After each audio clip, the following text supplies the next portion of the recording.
Fala empreendedor, tudo bem com vocês? Hoje eu tô aqui com o Matheus Fortes. Matheus Fortes, que é professor na escola de música. Quem fala a sua escola de música aí, pessoal? Então, o nome da minha escola leva meu nome mesmo, né? É Matheus Fortes, escola de violão. E o pessoal fala que eu sou narcisista, mas não é por... não, é porque já é uma dica que eu dou pro pessoal, porque quando eu fui fazer o meu MEI, eu resolvi deixar o meu nome porque eu poderia usar tanto para o meu espaço de aulas, quanto se eu fosse tocar em algum lugar, fazer algum show, alguma apresentação que exigisse. Então, mantendo o meu nome ficaria mais fácil, entendeu? Ó, bem legal, uma ótima dica aí para vocês que também, de repente, se interessam por essa área aí, né? E aí, como é que foi assim a sua história? Como é que você começou nessa área? Como é que você decidiu abrir uma escola? Conta pra nós aí. Vamos lá. Primeiro tem três começos aí envolvidos, né? Você tem o começo de aprender a tocar um instrumento, do início na música. Sim. O início e estudar música, que são duas coisas diferentes. Tocar um instrumento é uma coisa e estudar música é outra. Uhum. Então já são duas coisas diferentes. E o terceiro é o começar a empreender, começar a fazer o seu hobby, a sua paixão virar grana, né? Então, eu comecei a tocar, cara, com uns 7 anos de idade, por aí, 7, 8 anos de idade. Muito cedo. Bem novinho. Bem novinho, porque eu já vim de uma família bem musical. Então, assim, meu pai tocava um pouquinho de violão e compunha também. Minha irmã canta, tenho tios e primos que cantam, que tocam. E minha mãe é da igreja, então sempre me levava pra igreja e tal, e eu ficava no primeiro banco assim, imitando a bateria, molequinho, pequenininho. Então isso já despertou desde cedo. Na verdade, eu brinco com o pessoal que eu sou um baterista frustrado, porque eu queria tocar bateria. Sim. E aí meu pai fez um esforço e tal, conseguiu até comprar uma bateria, só que quando eu começava a tocar bateria, minha cabeça doía, porque eu descobri que eu tinha uma sinusite, e tinha enxaqueca, essas coisas todas, e eu tive que parar de tocar bateria.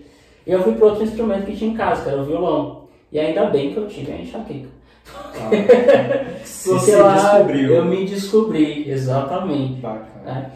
E aí, na minha escola, né, eu estudava na escola de uma escola confessional, religiosa e tal, e lá eles tinham aula de música. Foi lá que eu me interessei por essa parte de leitura de partitura, esse tipo de coisa.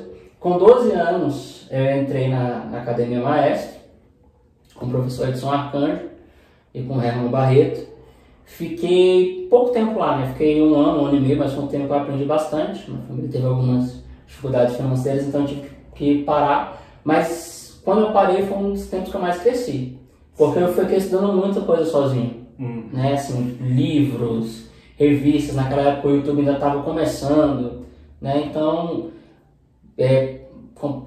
comprava muita fita cassete naquela época e tal. E sai da comodidade, né? Sim, com certeza, com certeza. Você precisa se virar e você dá um gás maior. E posteriormente isso foi fundamental para eu criar uma metodologia diferenciada. Porque, por exemplo, aqui em Brasília nós temos escolas maravilhosas, mas qual o grande problema que eu enfrentei dentro de uma escola de música tradicional? É você entrar lá e aí você quer aprender um instrumento. Geralmente é assim, você tem 2 aulas por semana, uma aula de teoria e uma aula de prática. Aí você, por exemplo, o cara que quer aprender a tocar violão, ele entra lá e começa a aprender a posição dos acordes, as batidas, ler as cifras das canções e tudo mais. Quando ele entra na sala, na turma de teoria, não tem só o cara do violão. Tem um cara de vários instrumentos, tem um cara do violino, da flauta, do teclado, de todos os instrumentos. Então, assim, eles colocam a mesma teoria para todo mundo. Sim. E que assim, a teoria musical é a mesma para todo mundo, mas os assuntos, eles têm ordens diferentes. Então, um violinista, um flautista, ele começa a aprender as notas musicais e a leitura da pauta na aula prática bem antes da galera do violão. Então, quando o cara que toca violão, que está aprendendo a fazer as posições dos acordes e batidas, entra numa aula de teoria dessa, ele acaba não associando aquilo ao que ele faz. Fala assim, não estou vendo sentido nisso daqui. E acaba que sai da aula de teoria. Inclusive a evasão, né, das aulas de teoria em escola de música particular são enormes. Justamente porque não tem essa unidade, né, entre as duas coisas. A pessoa só vai entender o que ela está estudando lá na frente e isso acaba desmotivando. Então, ter um período de estudo sozinho me ajudou a aprender várias coisas do meu jeito, da minha maneira, que ficava mais fácil para mim, eu acabei passando para a galera. Né? E aí, trabalhar com música mesmo foi assim. Eu não queria trabalhar com música, porque a gente sempre escuta aquele papo, né, de que música não dá dinheiro, de que artista passa fome, né? aquele papo de sempre. Então, eu queria ser físico, eu ia ser professor de física. Olha aí. Ensinar as notas, né? As notas elas têm vibrações. Tem frequências, com certeza, né? Com certeza. Inclusive, quando eu entrei na escola de música, eu fiz um ano de aula de gravação lá. A primeira matéria que eu tive foi acústica. Então, a primeira coisa que eu ouvi na escola de música foi uma aula de física, né? A junção das duas coisas. Mas eu queria ser professor de física. Só que o que aconteceu? Eu já estava...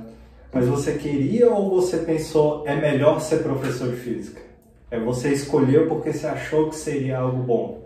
Não, assim, na adolescência a gente sempre tem aquela fase de não saber o que quer fazer, né? Então eu tava naquela fase de não saber o que eu queria da minha vida.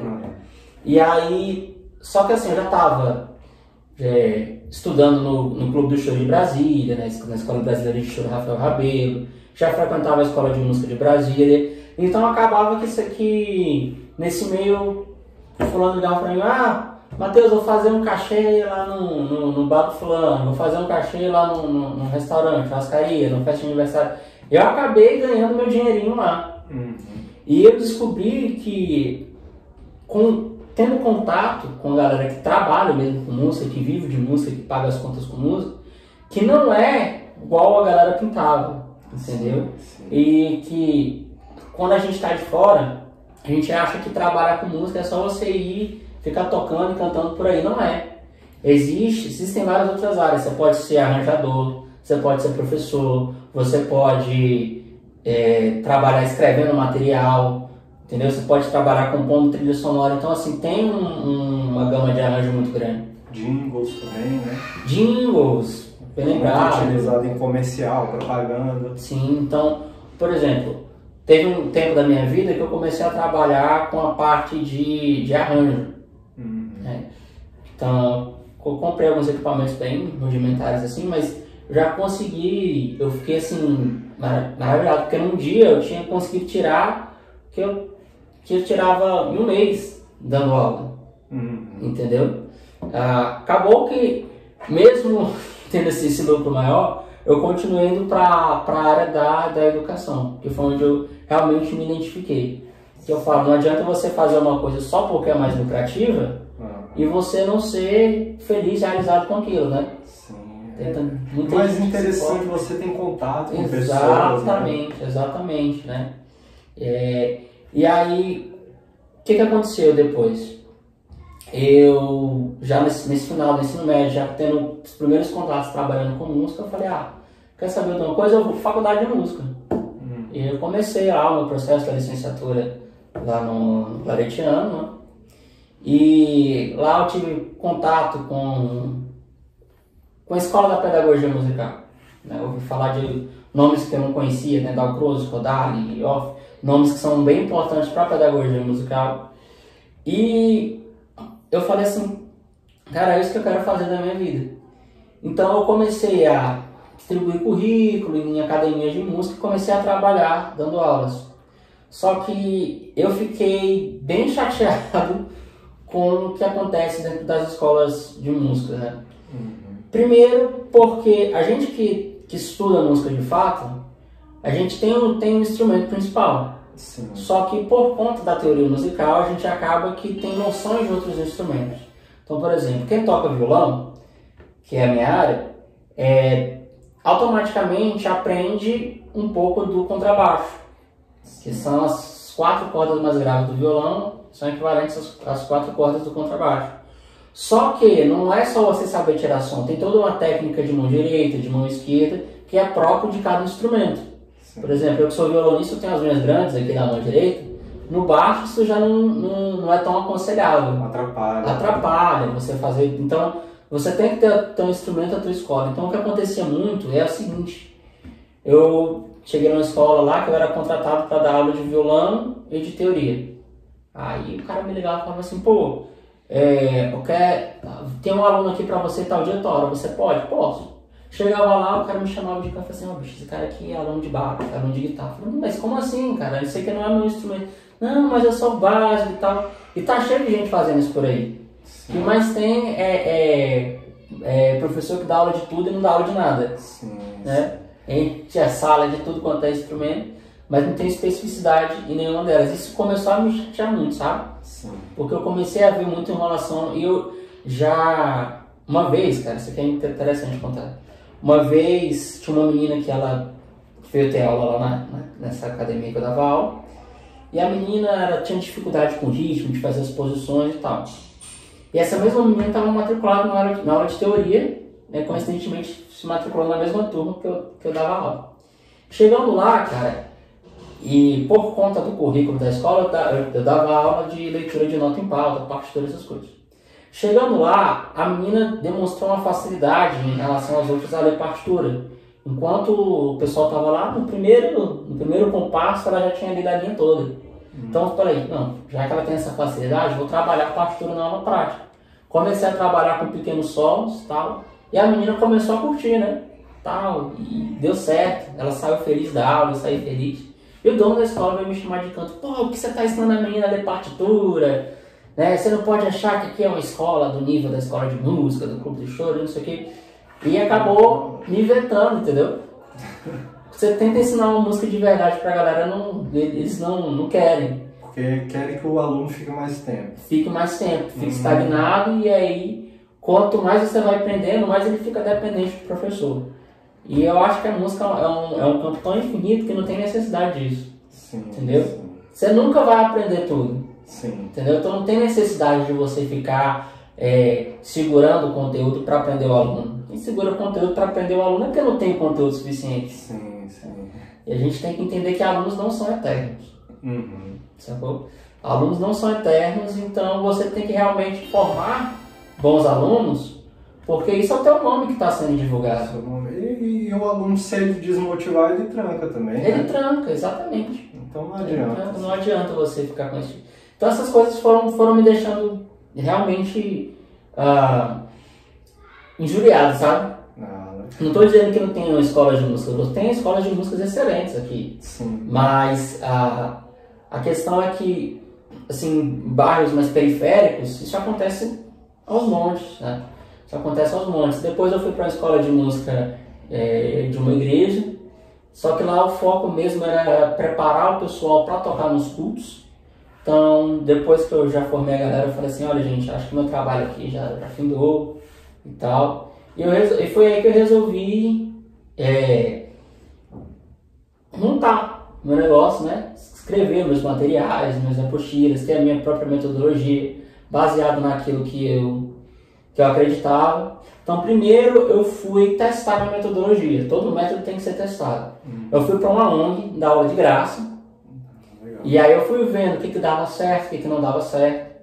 Depois eu queria dar aula na minha casa, no espaço em casa. Só que, bicho, morando com os pais, vai falar, trazer gente estranha aqui pra dentro de casa e tal. Eu falei, beleza, já que vocês não querem, eu me viro de outro jeito. E comecei dando aula na casa do pessoal.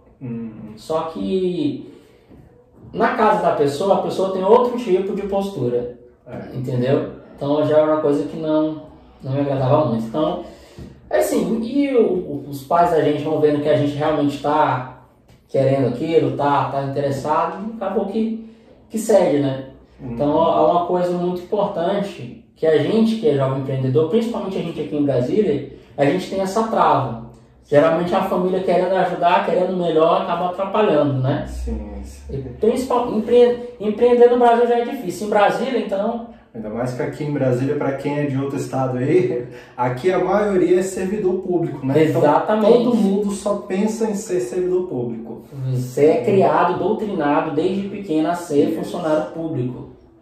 Principalmente quando você vem de uma família de servidores públicos. Na minha casa é todo mundo, meu pai, minha mãe, minhas duas irmãs, só uma irmã que está fora do Brasil que não é, mas o resto todo mundo é. Eu sou a ovelha negra da família. E aí fica ouvindo as indiretas na reunião de família, né? Dando murro em ponta de faca. Pois é, quando você vai começar a estudar? Exatamente. E a gente tem um objetivo maior, né? Então realmente remar contra a maré. Mas tem uma frase do Thiago Fonseca que eu gosto muito, que ele fala que as mesmas pessoas que criticam o seu esforço são as mesmas que aplaudem o seu sucesso. Justamente. E as pessoas não veem, né? Elas não veem toda a trilha, né? Elas só veem o resultado. E aí ela fica achando ali que, eu quero ser igual a ele. Mas olha, né, a história que o Matheus acabou de contar aqui, né? Até tudo, cada detalhe que ele olhou, né? Ele não pegou, criou uma metodologia e já quis dar aula, ele foi pra muita coisa deu errado. Pois vai refinando, vai trabalhando, né? Como é que se diz quando a gente pega uma pedra e vai lapidando, exatamente, né? Até conseguir tornar aquela pedra bruta em um diamante, né? Exatamente. Então é um caminho, né? É um caminho e muitas vezes você precisa. Olha só que legal aqui, né? A forma, o cuidado dele, né? De estar trazendo, ele personalizou aqui, né? Colocou um adesivo com esse formato tijolinho, né? Colocou aqui o nome. Então assim, a pessoa tem todo um cuidado, né?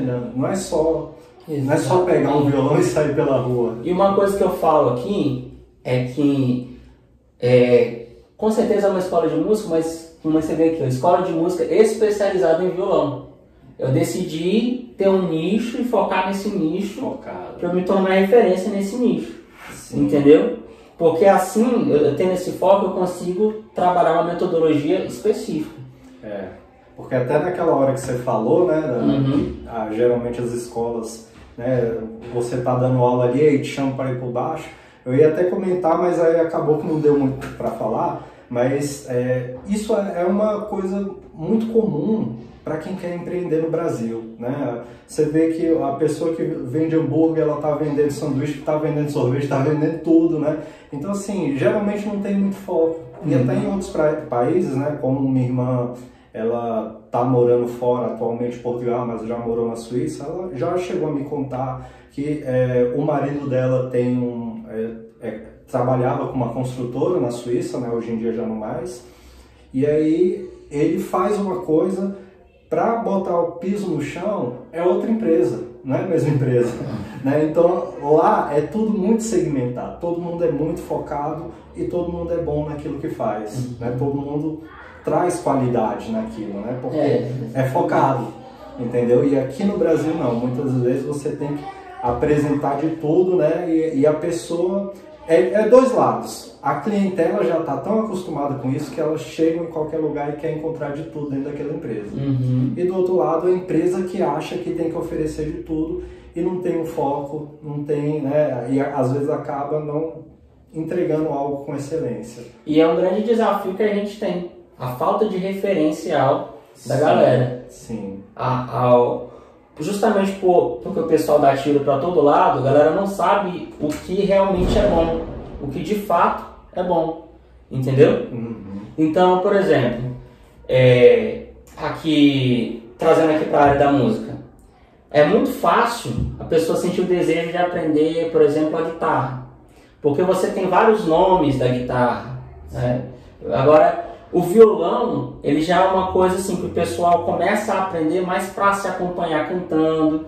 Depois que chega aqui que eu apresento referências do violão, porque a mídia não divulga tanto. Sim. Então às vezes o cara vê a pessoa tocando aquele violão feijão com arroz e acha que aquilo é tocar legal, é tocar bem. Mas quando ele vê alguém tocando realmente, com técnica, com aquilo que faz realmente a pessoa tocar bem, né? Fazendo melodia, harmonia, sabendo harmonizar, reharmonizar, aí sim ela fala, não, opa, peraí, isso aqui já tá diferente daquilo. entendeu? Que é o Tem famoso violão popular, né? Que o pessoal procura muito. Então, na verdade, o nome violão popular a galera acaba tendo uma ideia errada que violão popular é só acorde e batidão, não é. Então, por exemplo, nós temos grandes nomes que são da música popular, que são do violão popular e que fazem também todo esse trabalho do dedilhado, da harmonia e melodia ao mesmo tempo. Por exemplo, Rafael Rabelo, Alessandro Penese, toda essa galera da escola do popular. E tem também uma ideia de que a pessoa vai para o violão erudito e vai aprender a tocar de verdade. Nem sempre. Nem sempre. Eu conheço gente que pega uma partitura, sola divinamente aquela peça erudita, mas você vira pro cara, faz um som maior. Já aconteceu comigo. Faz um som maior. Cara, não sei. Fala, não, mas você acabou de fazer. Não, mas eu fiz o que está escrito aqui. Sim. Entendeu? Então, o ideal mesmo é a pessoa conseguir transitar pelas duas escolas e escolher uma. Mas transitar pelas duas. Sim. Entendeu? Porque no lado erudito você vai ter uma parte de leitura, de postura, que no popular nem sempre você tem.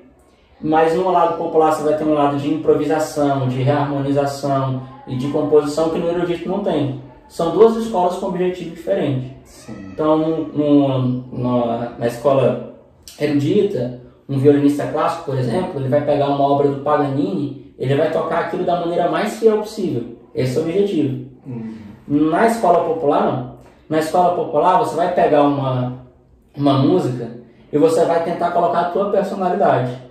Os dois são objetivos, tem a sua dificuldade técnica, a sua dificuldade cognitiva, mas são objetivos diferentes, entendeu? Sim. Um é tentar manter o mais fiel possível, o outro é deixar o mais personalizado. Sim. E às vezes você acaba descobrindo, né, na mistura que às vezes você inventa coisas, Com certeza, eu acho que a gente coloca muita barreira hoje, né? Sim. Muita barreira hoje, principalmente aqui no Brasil. Aqui no Brasil, o cara do rock odeia pagode.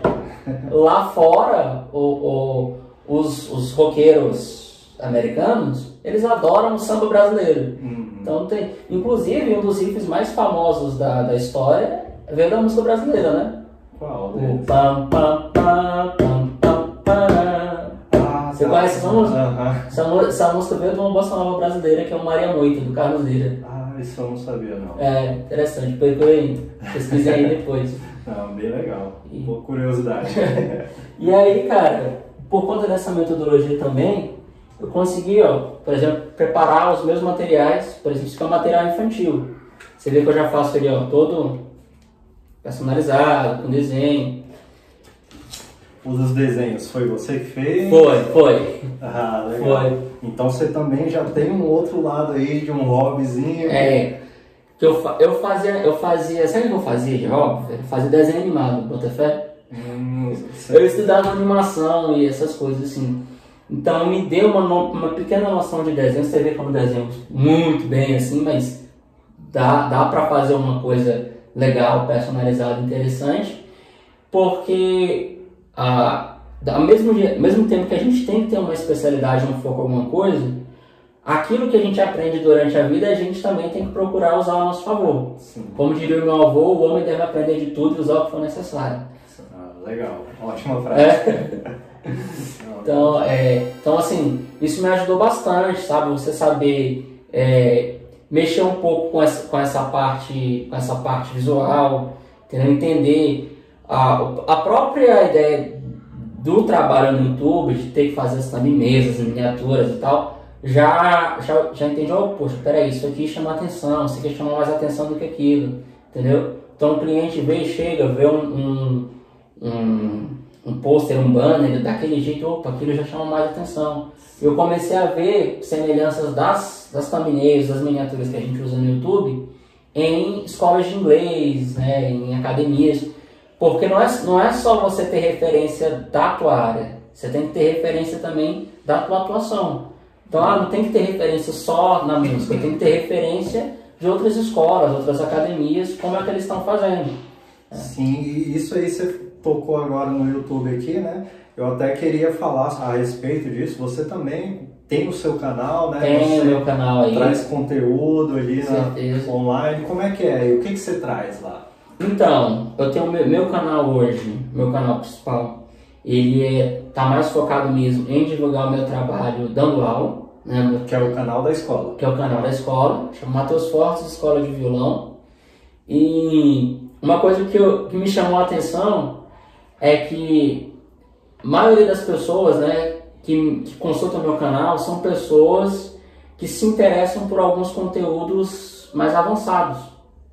Então, galera que curte muito a onda do violão brasileiro, da teoria da música brasileira, né? Tem uns vídeos lá que eu falo sobre árvore harmônica, sobre baixaria. Baixaria na música não tem nada a ver com esculhambação, né? Linhas de baixo feitas no violão.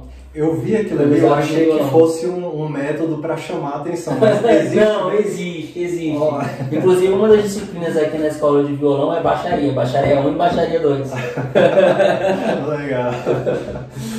Então, assim, isso me ensinou bastante, que às vezes a gente fica querendo atirar pro lado e falar assim, não, eu vou fazer conteúdo para iniciante porque tem mais iniciante. Mas um dia eu resolvi fazer um conteúdo porque eu quis, porque na época que eu estudava, eu procurava assuntos sobre aquilo, não achava vídeo, não achava material, resolvi fazer quando pensou que não, dos vídeos que tem mais visualização. Sim. Entendeu? Então, às vezes não é porque fulano já tirou, tá todo mundo atirando para esse lado, eu vou atirar também. Não vou fazer esse conteúdo porque não vai dar visualização. Às vezes isso surpreende. E na maioria das vezes você se surpreende. Com certeza. Porque você planeja, nunca dá certo conforme você planejou. Exatamente. Então, eu tenho vídeos de quase meia hora que são os vídeos que dão mais visualização. Num momento que todo mundo fala, faz vídeo curto. E você vê que não existe o público que consome vídeo curto. Eu mesmo não sou uma pessoa de consumir vídeo curto. Aí mesmo que seja 1%, se 1% no teu nicho, pensando no Brasil todo, é muita coisa. Existe todo tipo de conteúdo, né? Mas eu acho assim que os vídeos longos muitas vezes vai suprir uma necessidade de pessoas que querem informação. Exatamente. O vídeo curto ele é mais entretenimento. Entretenimento. Ele é mais naquele dia que você chega do trabalho cansado, quer sentar no sofá e quer se distrair, quer relaxar a mente. Justamente. Agora, para aprender, cara, é o YouTube. Justamente. Para aprender é o YouTube, não adianta. Por mais que a gente viva numa geração que cada vez mais está querendo um conteúdo fast food, né, digamos assim, sim. Mas, cara, a gente vive numa geração que aprende mesmo pelo YouTube. Na hora que sai de casa, vai lá, como fazer arroz. Sim, exatamente. É uma geração que não está aprendendo assim os ofícios do pai e da mãe como as gerações antigamente aprendiam. Sim. Então vão aprender no YouTube e vão consumir vídeos longos. Eu mesmo, tive que trocar reparo de descarga, boia de caixa d'água, tudo pelo YouTube. Sim. Exatamente. E hoje em dia também eu acho que a vida no geral mudou, né? Mudou. As pessoas acabam sendo mais independentes mais cedo também, né? Hoje em dia já não tem muito aquela coisa de você morar na casa dos pais, né? Você casou, vai para outro lugar. Às vezes nem casou, já tá morando só, sim, né? Exatamente. Então o YouTube com certeza vai ajudar bastante as pessoas, né? O desprendimento já é muito mais cedo, né? E aí as pessoas precisam do YouTube mesmo. Com certeza. Não é só um vídeo de 15 segundos não vai te ensinar a fazer trocar o reparo da descarga, né? Sim, justamente. Fazer uma alcatra. Justamente. É isso? Não, pois é. Muito legal aqui, foi muito bom conversar com o Matheus. Fala aí suas redes sociais, fala novamente aí o YouTube, o Instagram, tudo que você tem. Tá certo. Então, meu canal no YouTube é Matheus Fortes Escola de Violão, tá? Inclusive, já falando pro pessoal aqui, que o pessoal fala que o YouTube tá morrendo, que não sei o que. O YouTube, depois do Google, tem sido o meio pelo qual traz mais gente pro meu negócio. Tanto pro físico, quanto pros cursos online, essas coisas todas. E tem o Instagram, que é @MatheusFortesViolão, né? Violão sem tio, tá bom? E por enquanto eu estou focando só nessas 2 redes sociais mesmo.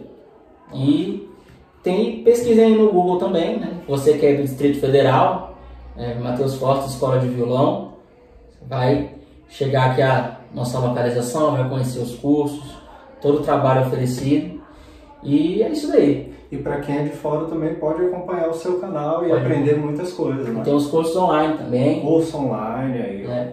Os 2 cursos que a galera mais procura agora é o curso de harmonia brasileira, que é para quem já está no nível mais avançado e quer entender, né, a relação da música brasileira, como é que caminha a harmonia de um chorinho, de um forró pé de serra, de um samba tradicional. E um outro curso também que o pessoal está procurando bastante é o curso Músico Maior, que é para a galera que toca o básico, mas quer sair desse feijão com arroz. Como eu te falei, o meu nicho na internet tem sido mais esse, né? Então, o meu meio de captação maior hoje em dia tem sido o YouTube, e o Instagram tem sido uma rede social em que eu uso para manutenção aí dos meus leads da galera que me acompanha. E o seu curso online, ele está na Hotmart? Está na Hotmart. Inclusive, no próximo ano agora eu vou alimentá-lo com mais aulas. Então vai ter aula aí do módulo de improvisação. Por enquanto ele está com 2 módulos prontos. E agora eu estou retornando com módulos sobre improvisação. Tem 2 módulos sobre improvisação. Estou ainda alimentando com as aulas desse módulo aí. Ah, legal. Então, ó, eu vou deixar, o Matheus vai me passar os links do curso dele, vou deixar aí na descrição do vídeo, quem quiser vai lá conferir. Com certeza. Então, beleza, muito obrigado, Matheus. Tamo junto. Até a próxima aí. A gente, depois vamos marcar mais outra aí pra gente entrevistar, trazer atualizações. Esse cara aqui é bom, hein? Faz uns trabalhos bacanas aqui pra gente. Obrigado.